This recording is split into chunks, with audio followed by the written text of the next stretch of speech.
আমি নেতা নই, সাধারণ মানুষের ইচ্ছা পূরণের তত্ত্বাবধায়ক। মালয়েশিয়ার রাষ্ট্রীয় বার্তা সংস্থা বার্নামাকে দেওয়া এক সাক্ষাৎকারে বাংলাদেশের প্রধান উপদেষ্টা ডক্টর মোহাম্মদ ইউনূস তার ভূমিকা, সংস্কার ও গণতন্ত্র পুনরুদ্ধারের প্রচেষ্টা নিয়ে বিস্তারিত কথা বলেছেন। তিনি নিজেকে একজন তত্ত্বাবধায়ক হিসাবে উল্লেখ করে বলেন, তার লক্ষ্য জনগণের আশা আকাঙ্ক্ষা বাস্তবায়নে সহায়তা করা। এবারও বিতর্কিত নির্বাচন হলে দেশ অনিশ্চিত ভবিষ্যতের দিকে অগ্রসর হবে বলে মন্তব্য করেছেন বিএনপির স্থায়ী কমিটির সদস্য সালাউদ্দিন আহমেদ। শনিবার রাজধানীর নয়াপল্টনে বিএনপির কেন্দ্রীয় কার্যালয়ে বিএনপির চেয়ারপারসন বেগম খালেদা জিয়ার জন্মবার্ষিকী উপলক্ষে যুবদল আয়োজিত দোয়া মাহফিল ও আলোচনা অনুষ্ঠানে একথা বলেন তিনি। স্বরাষ্ট্র উপদেষ্টা জাহাঙ্গীর আলম চৌধুরী বলেন, ক্ষমতা জনতার হাতে। জনগণ যদি নির্বাচনমুখী হয় তাহলে নির্বাচন কেউ ঠেকাতে পারবে না। শনিবার রাজধানীর মোহাম্মদপুরে কৃষি মার্কেট পরিদর্শন শেষে সাংবাদিকদের তিনি একথা বলেন।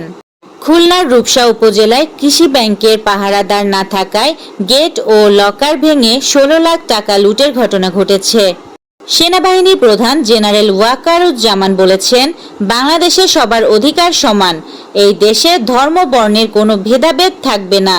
আমরা সবাই সম্প্রীতি ও সৌহার্দ্য বজায় রেখে চলছি, ভবিষ্যতেও চলব। রাজশাহী মহানগরীর একটি বাড়ি থেকে অস্ত্র ও বিস্ফোরক তৈরি সরঞ্জাম উদ্ধারের পর আওয়ামী লীগ নেতা সাবেক মেয়র AHM খায়রুজ্জামান লিটনের পৈতৃক বাড়ির পাশে ডক্টর ইংলিশ নামের একটি প্রতিষ্ঠান ঘিরে রেখেছে সেনাবাহিনীর 40 ইস্ট বেঙ্গলির একটি দল। নড়াইলে আধিপত্য বিস্তার নিয়ে বিরোধের জেরে দুই পক্ষের সংঘর্ষে নারীসহ অন্তত 25 জন আহত হয়েছে। আহতদের নড়াইল সদর হাসপাতালে ভর্তি করা হয়। শনিবার সকালে নড়াইল সদর উপজেলার বাঁশগ্রাম ইউনিয়নের চর শালিখা গ্রামে এ সংঘর্ষের ঘটনা ঘটে। বাসাবাড়ি মিল থেকে আরও 2.5 লাখ ঘনফুট পাথর উদ্ধার। ইউএনও বলেন, উপজেলার ধোপাগুল ও মহালদিক গ্রামে প্রচুর ছোট ছোট স্তূপে পাথর রাখা এবং প্রায় প্রতিটি বাড়িতে আমরা দেখেছি পাথর আছে।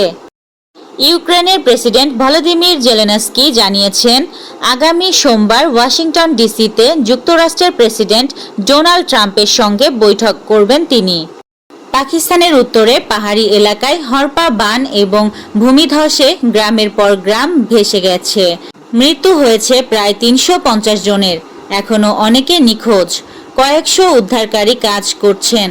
তৃতীয় টি-20তে দক্ষিণ আফ্রিকাকে 2 উইকেটে হারিয়ে সিরিজ জিতেছে অস্ট্রেলিয়া। অস্ট্রেলিয়ার শেষ 53 রানের 46এই এসেছে গ্লেন ম্যাক্সওয়েলের ব্যাট থেকে। জিসানে ঝড়ো ইনিংসের পর রাকিবুলের 3 উইকেট। নেপালকে হারিয়ে প্রথম জয় বাংলাদেশে দলের। এই ছিল আজকের শীর্ষ সংবাদ। ছিলাম আমি ইয়াসমিন আক্তার, সুরমা টিভি 24।